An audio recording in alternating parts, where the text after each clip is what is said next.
Il TG del quotidiano La Nazione Siciliana, notizie della Sicilia in 3 minuti. Fondi UE, la politica e la memoria del pesciolino rosso. La politica siciliana sembra avere la memoria del pesciolino rosso. Ieri è uscita la notizia che la giunta regionale aveva approvato la delibera che riprogramma quasi 1 miliardo di fondi europei POFESR Sicilia 2014-2020. È un'operazione che si fa normalmente, si sostituiscono i programmi non realizzabili entro la scadenza con altri già finanziati con altre fonti per evitare di restituire soldi all'Unione Europea. Ed ecco che molti deputati regionali e alcuni autorevolissimi gridano al miliardo perduto, senza capire di cosa stanno parlando.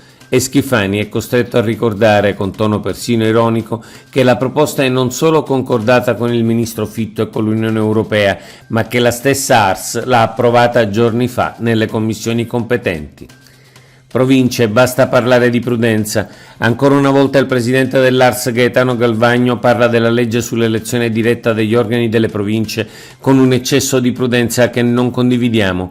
Galvagno sostiene che bisogna evitare fughe in avanti nel momento in cui lo stesso governo nazionale si occupa della questione e auspica che la Sicilia possa essere capofila rispetto al DDL province. Va sempre ricordato che il regime degli enti locali in Sicilia è competenza esclusiva della regione.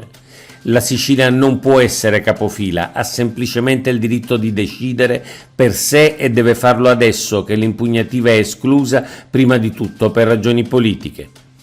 La Schlein contro il ponte e quindi contro la Sicilia. Ai cori contro il ponte sullo stretto si è aggiunta la segretaria del Partito Democratico Elly Schlein.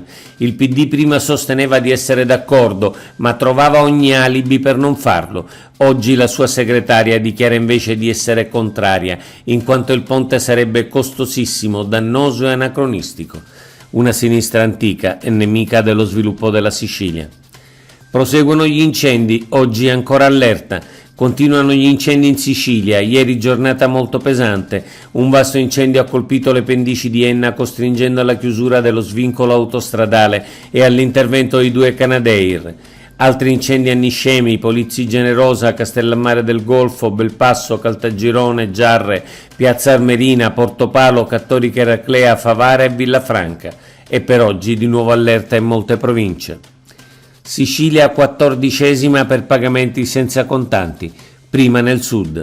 La Fabi, il maggiore sindacato dei bancari, commenta la diffusione in Italia dei pagamenti senza contante e la posizione della Sicilia al 14° posto per diffusione di sistemi di pagamento alternativi. La nostra isola in effetti non è in una posizione avanzata rispetto alle altre regioni nel settore, va però evidenziato un dato: la Sicilia è seguita da Calabria, Puglia, Abruzzo, Campania, Molise e Basilicata, cioè è la prima regione del sud. MSC lascia Siracusa, intervenga la regione.